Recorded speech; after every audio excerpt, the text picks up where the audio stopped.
Assalamualaikum warahmatullahi wabarakatuh. Selamat malam, Ibu Berti dan teman-teman sekalian. Pada kesempatan kali ini, kami akan mempresentasikan hasil paper yang berjudul Strategi Lean Thinking untuk mengatasi persaingan ketat pada fresh graduate dalam mencari pekerjaan. Paper ini disusun dalam rangka memenuhi tugas mata kuliah Bahasa Indonesia di Universitas Pembangunan Nasional Veteran Yogyakarta. Saya bersama dengan rekan-rekan saya Muhammad Taufik Fahrudin, ada Osa Asunah dan Ira Alfia Kardiana dari Program Studi Teknik Industri Angkatan 2023. Kami akan menjelaskan secara rinci mengenai tantangan yang dihadapi fresh graduate serta bagaimana pendekatan lean thinking dapat menjadi solusi. Masuk ke dalam latar belakang masalah, kita mulai dengan melihat latar belakang mengapa topik ini penting, dikarenakan tingkat pengangguran di Indonesia masih menjadi tantangan besar dalam pembangunan nasional berdasarkan data dari Badan Pusat Statistik atau BPS pada Agustus 2022 terdapat 8,40 juta pengangguran terbuka di mana fresh graduate dari perguruan tinggi memberikan kontribusi pengangguran yang paling banyak atau signifikan terhadap angka ini. Ini menunjukkan adanya kesenjangan yang jelas antara apa yang dimiliki oleh para lulusan dan apa yang sebenarnya dibutuhkan oleh dunia industri. Kesenjangan ini menjadi salah satu faktor utama tingginya angka pengangguran di kalangan terdidik. Mungkin langsung slide selanjutnya, Mbak. Ini adalah latar belakang masalah lanjutan. Lebih dalam lagi akan permasalahan ini terletak pada dua aspek utama. Pertama, kurikulum pendidikan tinggi kita yang masih memuat mata kuliah yang kurang relevan dengan kebutuhan industri. Banyak mahasiswa harus menyelesaikan hingga 144 SKS, namun tidak semua mata kuliah tersebut berkontribusi langsung pada keterampilan kerja yang dibutuhkan di dunia nyata. Hal ini berdampak pada waktu tunggu yang lebih panjang bagi lulusan untuk mendapatkan pekerjaan, serta menurunkan kepercayaan diri dan daya saing mereka di pasar kerja. Dan yang kedua adalah sistem persiapan kerja di banyak perguruan tinggi masih bersifat pasif. Layanan pusat karir seringkali hanya berfungsi sebagai penyaluran informasi lowongan kerja tanpa pendampingan yang memadai, seperti simulasi wawancara, pelatihan pembuatan CV, atau pelatihan soft skill. Akibatnya, lulusan cenderung belum siap secara mental maupun teknis untuk menghadapi proses seleksi kerja yang semakin kompetitif. Mungkin bisa lanjut, Mbak.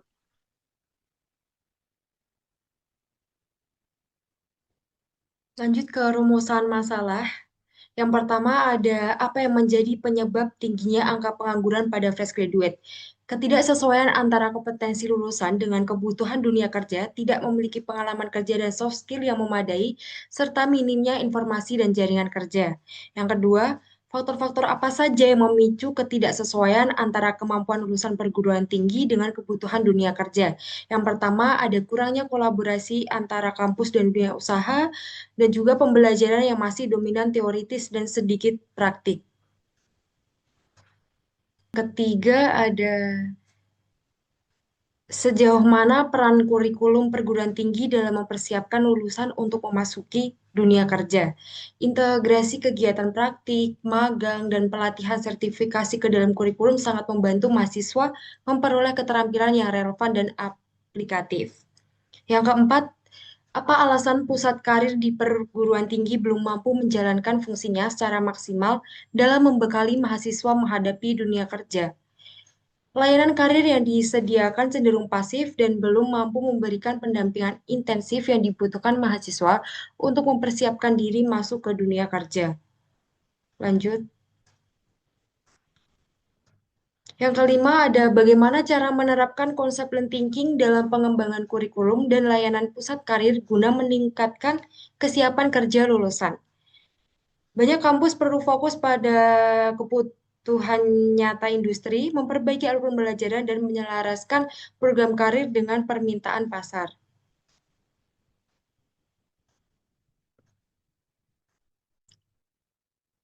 Oke, di sini bakal saya lanjutin tentang tujuan penelitian. Yang pertama itu mengetahui penyebab tingginya angka pengangguran di kalangan fresh graduate di Indonesia. Yang kedua itu ada mengetahui faktor apa saja yang memicu ketidaksesuaian antara kemampuan fresh graduate dengan kebutuhan dunia kerja. Yang ketiga, mengidentifikasi kesenjangan antara kompetensi lulusan dengan kebutuhan industri. Yang keempat, mengevaluasi relevansi kurikulum dan efektivitas layanan pusat karir. Yang kelima, menelaah penerapan pendekatan lean thinking dalam perbaikan kurikulum dan layanan pusat karir demi meningkatkan kesiapan kerja dan daya saing lulusan. Di sini ada ruang lingkup dan batasan penelitian. Yang pertama itu, fokus penelitian diarahkan pada lulusan perguruan tinggi di Indonesia yang menghadapi hambatan dalam mendapatkan pekerjaan. Yang kedua, pembahasan difokuskan pada persoalan yang ketidaksesuaian antara kemampuan lulusan dengan kebutuhan dunia industri, tanpa mengulas secara mendalam faktor-faktor eksternal seperti kondisi perekonomian nasional. Yang ketiga, tinjauan terhadap kurikulum dibatasi pada keterkaitannya dengan pengembangan keterampilan kerja, bukan pada keseluruhan metode atau sistem pengajaran di perguruan tinggi. Penelaahan terhadap pusat karir hanya mencakup fungsi, aktivitas, dan layanan yang berkaitan langsung dengan kesiapan mahasiswa memasuki dunia kerja. Di sini terus lanjut pembahasan mengenai lean thinking hanya dibatasi pada penerapannya dalam lingkungan pendidikan tinggi, khususnya dalam penataan kurikulum dan peningkatan kinerja pusat karir, tanpa mengkaji penerapannya di bidang pendidikan lainnya.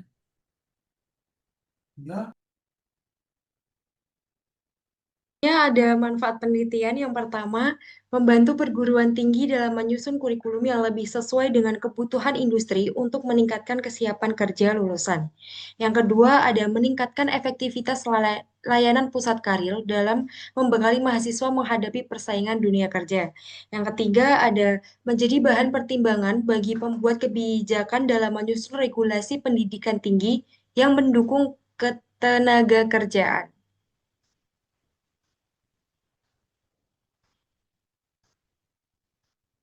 Sistematis penulisan.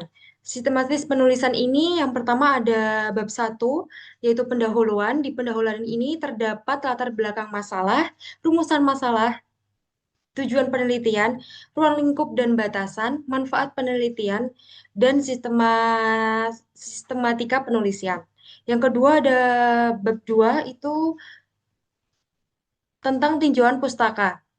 Tujuan pustaka sendiri terdapat teori pengangguran terdidik dan fresh graduate. Yang kedua itu ada ketidaksesuaian kompetensi dan dunia kerja. Yang ketiga ada konsep dasar lean thinking. Yang keempat ada aplikasi lean thinking dalam pendidikan.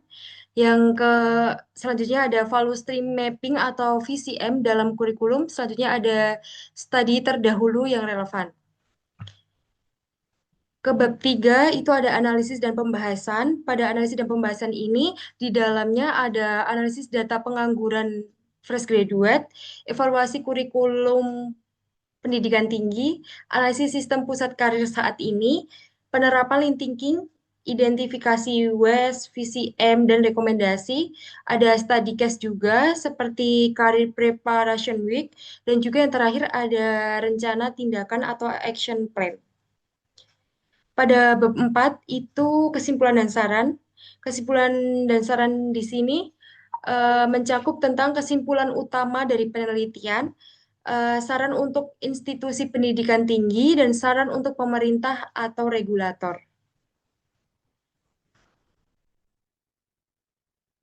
Demikianlah presentasi kami mengenai strategi Lean Thinking untuk fresh graduate. Saya berharap apa yang saya sampaikan dapat bermanfaat. Untuk selanjutnya, saya membuka sesi tanya jawab dan diskusi. Dipersilakan siapa yang ingin bertanya. Izin bertanya,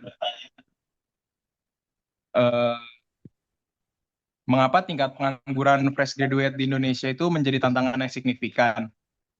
Dan apa sih penyebab utamanya menurut presentasi yang telah kalian buat ini?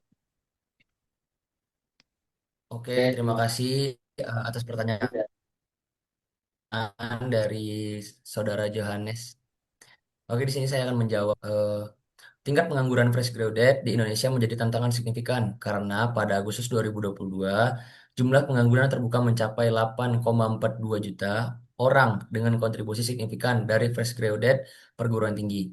Penyebab utamanya adalah adanya perbedaan antara kemampuan yang dimiliki oleh fresh graduate dengan apa yang dibutuhkan oleh industri, serta kurikulum pendidikan yang tinggi yang masih memuat mata kuliah yang kurang relevan dengan kebutuhan industri. Seperti itu. Apakah menjawab, Saudara Christian?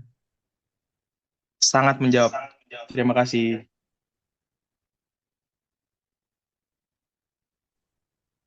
Mungkin Lanjut. dipersilakan untuk penanya berikutnya. Izin bertanya, bagaimana konsep lean thinking dapat diterapkan dalam reformasi kurikulum pendidikan tinggi untuk meningkatkan kesiapan kerja lulusan? Oke, terima kasih atas pertanyaan Mas Yoyo. Mungkin izin menjawab. Konsep lean thinking dapat diterapkan dalam mereformasi kurikulum pendidikan tinggi dengan menggunakan alat seperti Value Stream Mapping atau VSM untuk meninjau ulang kurikulum. Dengan pendekatan ini, institusi universitas dapat menghapus atau menggabungkan mata kuliah yang tumpang tindih dan menggantikan dengan program yang lebih aplikatif seperti praktikum industri dan proyek berbasis kebutuhan pasar. Hasilnya adalah kurikulum yang lebih padat, relevan, menyasar langsung keterampilan yang dibutuhkan industri.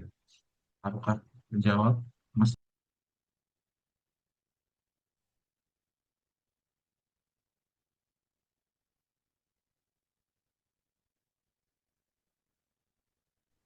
Boleh dilanjut Apakah aja ke menjawab, Mas pertanyaan Yoyo? berikutnya. Terjawab, terjawab. Baik, terima kasih. Mungkin langsung ke penanya berikutnya. Silakan. Sudah terdengar suaranya? Sudah. Sudah? Oke, izin bertanya. Jadi kan udah dijelaskan tadi, kalau land thinking itu dapat digunakan untuk mengimprove para fresh graduate untuk mendapat pekerjaan. Jadi selain reformasi kurikulum, bagaimana land thinking dapat digunakan untuk meningkatkan layanan pusat karir di perguruan tinggi agar lulusan lebih siap menghadapi proses seleksi kerja dan juga berikan contoh keberhasilan yang telah dilakukan dalam implementasinya. Oke, sekian, terima kasih. Izin menjawab pertanyaan dari Rido. Lean thinking dapat digunakan untuk mereformasi sistem pusat karir yang selama ini pasif dengan mengoptimalkan melalui integrasi teknologi dan platform digital. Pusat karir dapat membentuk tim pendampingan kerja yang memberikan layanan simulasi wawancara, klinik CV, dan bimbingan psikotes, serta mengadakan job fair rutin yang dilaksanakan secara tepat waktu. Apakah sudah menjawab?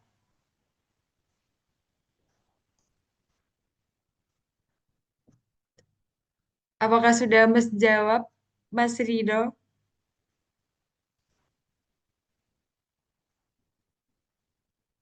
Oh ya, sudah cukup menjawab. Terima kasih.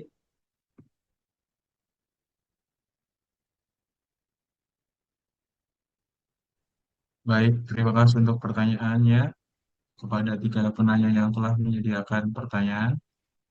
Mungkin eh, kami tutup presentasi dan tanya jawab pada malam hari ini. Dengan demikian, berakhirlah presentasi kami pada hari ini. Saya ucapkan terima kasih yang sebesar-besarnya atas perhatian dan partisipasi aktif dari rekan-rekan mahasiswa. Mohon maaf apabila ada kesalahan dalam penyampaian. Waktu saya kembalikan. Terima kasih. Assalamualaikum warahmatullahi wabarakatuh. Waalaikumsalam warahmatullahi wabarakatuh.